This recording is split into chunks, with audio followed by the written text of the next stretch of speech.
अवधूत चिंतन श्री गुरुदेव दत्त श्री स्वामी समर्थ। अपेक्षा करते की तुम्ही सगळे गुरुचरित्राच्या पारायणाला बसले असेल। आता पारायणाला बसले म्हणजे उद्यापन आलंच।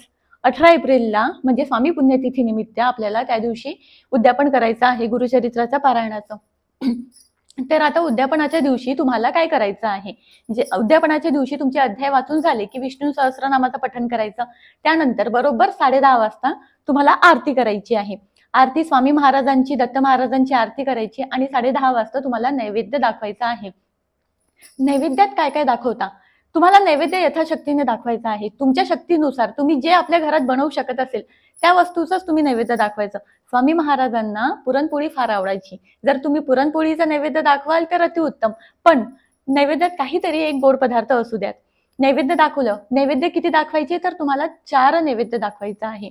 पहिला स्वामी महाराजांसाठी, दुसरा नैवेद्य दत्त महाराजांसाठी, तिसरा नैवेद्य आपल्या कुलदेवतांसाठी आणि चौथा नैवेद्य आहे तो गुरुचरित्र ग्रंथासाठी। आता हे झालं, तुम्ही 4 नैवेद्य दाखवून झाले। तुम्हाला ज्या दिवशी तुम्ही उद्यापन करता त्या दिवशी तुम्हाला एक जोडपं जेव घालायचं आहे आपल्या घरी। जोडपं जेव घालायचं। आता बऱ्याचदा असं होईल कोणाकोणाला जोडपं मिळणार नाही। जर नाही मिळालं तर कमीत कमी त्या जोडप्यांच्या नावाचं नैवेद्य तुम्ही वेगळं काढून ठेवा किंवा कमीत कमी एक स्वाशीन तरी तुम्ही जेव घाला।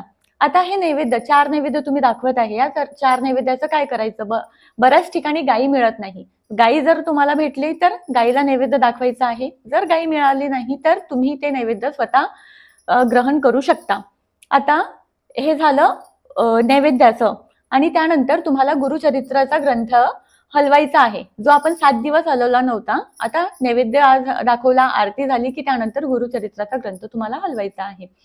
आता आपण कलश ठेवला होता, कलशाची मांडणी केली होती, तर कलश उचलायचा आणि कलशामध्ये जे पाणी आहे ते पाणी फक्त टॉयलेट बाथरूम सोडून संपूर्ण घरात ते पाणी शिंपडून घ्यायचं आहे।